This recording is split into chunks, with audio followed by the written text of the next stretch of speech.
step out of the way so I go that way then.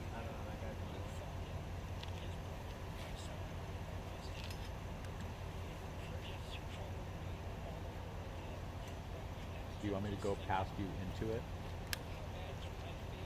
Sure. I say like federal agents, state police, even some Massachusetts vehicles, cruisers are here. Okay. They're on West Road. Okay. Well, like they're here on See the West large Road and presence there Bowden, concentrated. you can see The property. the shot as they go through the home.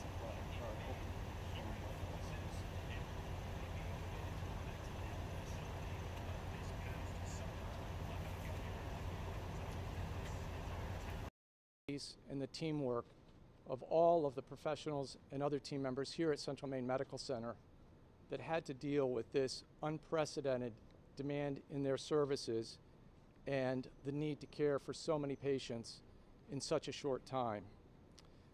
I would also like to acknowledge the support that we have been receiving since last night from our community partners, beginning with law enforcement. As you can see, there's still a presence here as we speak.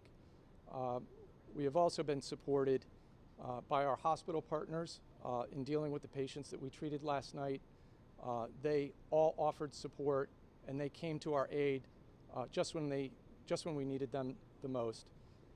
And then we also greatly appreciate the support that we received from our local community partners and other agencies such as Lifelight of Maine and professionals that came to aid the team that was caring for patients here last night.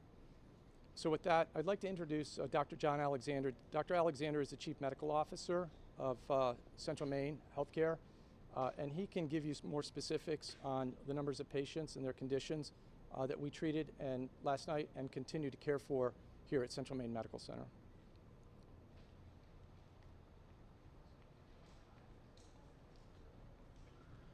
Good afternoon, everyone. I too want to extend condolences to the families, the victims, for this terrible loss. I know that all of our team members, our physicians, our providers, our nurses, their heart is broken at what happened last night. Some of you, I'll just update you a little bit on some of our numbers. Not much has changed since earlier this morning. We continue to have 8 patients who have been admitted to our hospital after having 14 patients arrive last night over a 45-minute span of time. Of those patients, unfortunately, 3 of them passed away. The 8 patients, we still have 5 in stable condition and 3 in critical condition.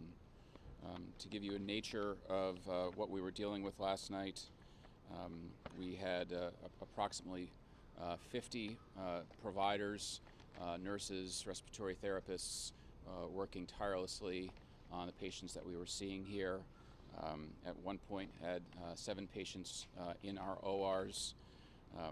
We evolved our team of emergency providers, orthopedic surgeons, trauma surgeons, urologists, and vascular surgeons, and they provided expert and compassionate care to help out these patients, and we're able to unite many of those patients today with their families and loved ones.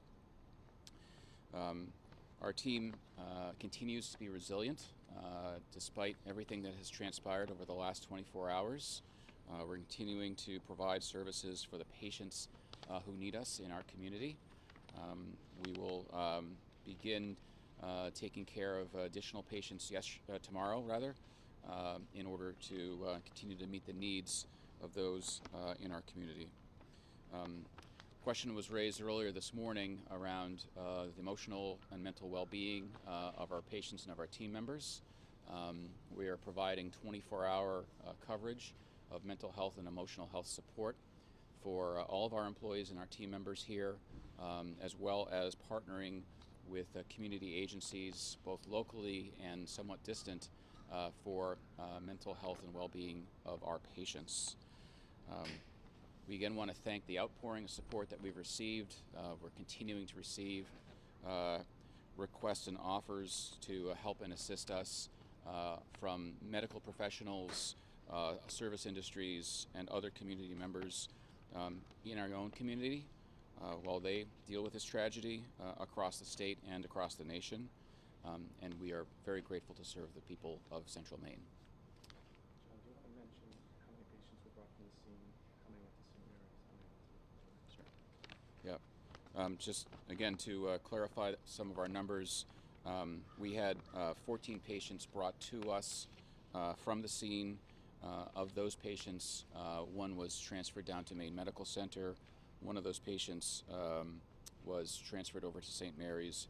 The remainder of those patients were taken care of here. Any questions? Mr. Littleson referred to this as unprecedented demand. Can you give us some context as opposed to any kind of typical night or even an extreme event? Does this far surpass anything that the hospitals have to deal with in the past? Well, it's certainly it's unprecedented insofar as the severity of the injuries and certainly the attack on the community.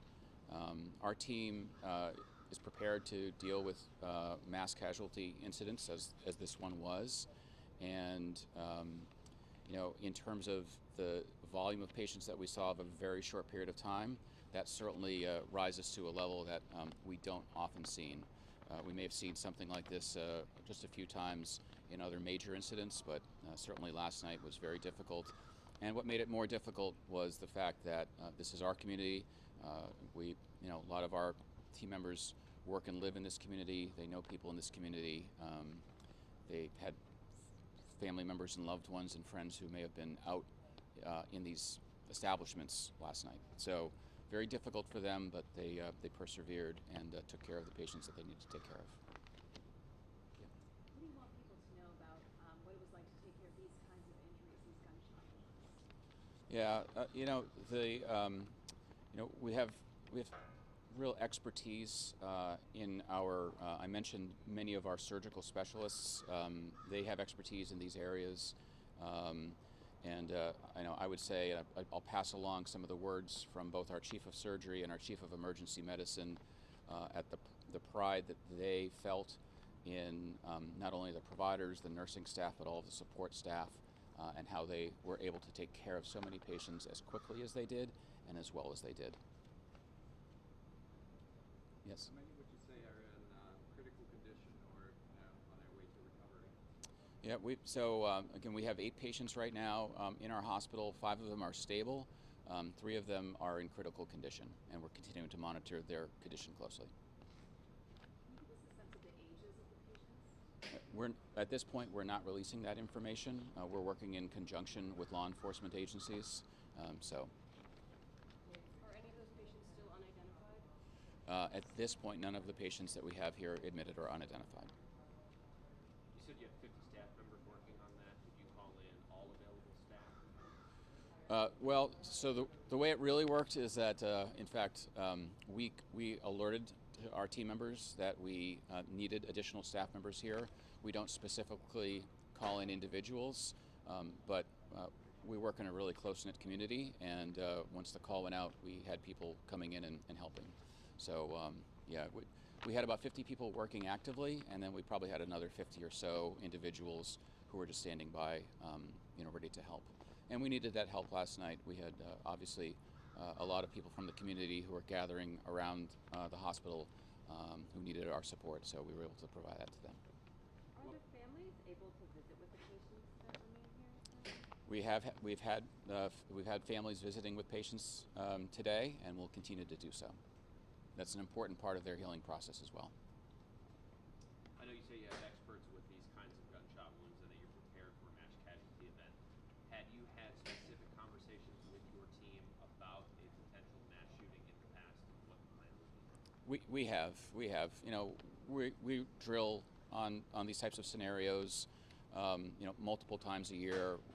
All of the individuals I mentioned, especially the trauma surgeons, the emergency nurses, the operating room nurses, they drill on these types of situations, so they knew what to do and how to do it, and they handled it expertly. How recently did you start with those training exercises? Oh, we've been conducting those training exercises for several years. Any other questions? Have you dealt with any issues of lack of blood donations? We have not. As Mr. Littleson described, we have great community partners, and we were able to get really more than adequate blood supply last night. We've continued to have that blood supply. You know, I know that's been a request. A lot of people have been asking, can we donate blood?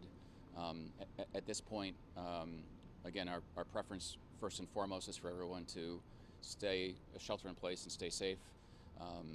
At some point, we'll need additional blood supplies, but at this point, we're okay.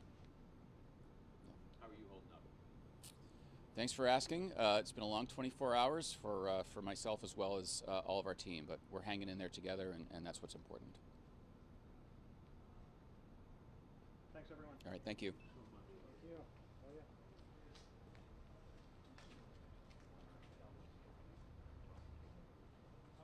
Let us talk about it. Fine.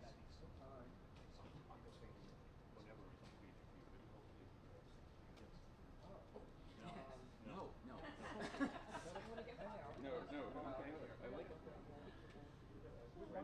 Actually, I'm pretty sure my wife would love for me to have that. Oh, yeah. What's he doing? Well,